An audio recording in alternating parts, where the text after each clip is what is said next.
அஸ்ஸலாமு அலைக்கும். இந்த ஊர் பார்த்துக்கிட்டிங்கன்னா கட்டிமேடு ரெண்டு ஆதினம். இது எங்கே இருக்குதுன்னு பார்த்தீங்கன்னா திருவாரூர் மாவட்டம் திருத்துறைப்பூண்டி தாலுக்கா அருகாமையில் இருக்க 4 கிலோமீட்டரில் இருக்கக்கூடிய கட்டிமேடு ஆதிரங்கம் பள்ளிவாசல். இந்த பள்ளிவாசல் பார்த்துக்கிட்டிங்கன்னா புராண காலத்தில் உள்ள பழமையான காலத்தில் உள்ள பள்ளிவாசல். இந்த புதிய பள்ளிவாசல் கட்டியிருக்காங்கன்னா இந்த பில்லர் மட்டுமே கிட்டத்தட்ட ஒரு 30-35 பில்லரு கிட்டத்தட்ட இருக்குது. இந்த பசங்க குளிச்சுட்டு இருக்காங்க.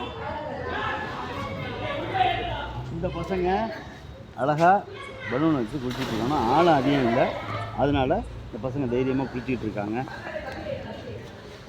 அங்கே பார்த்தீங்கன்னா அங்கே ஒரு 10 பேர் குளிச்சுட்டு இருக்காங்க. அந்த சைடு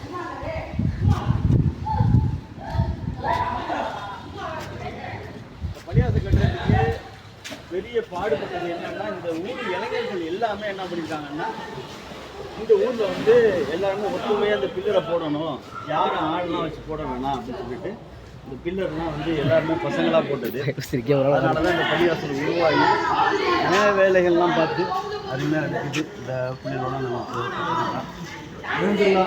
நல்லா லேசாக்கி தரணும். எல்லாத்தையும் மேலும் மேலும் இந்த இளைஞர்களுக்கெல்லாம் நல்ல வழி காட்டி அருமையான முறையில் இந்த பள்ளிவாசலை நடத்தும் வகையில் இருக்க வேண்டும் என்பது அல்லாஹ்வுக்காக பிரார்த்தனை செய்கிறோம். அஸ்ஸலாமு அலைக்கும் வரஹ்மத்துல்லாஹி வபரகாத்துஹு.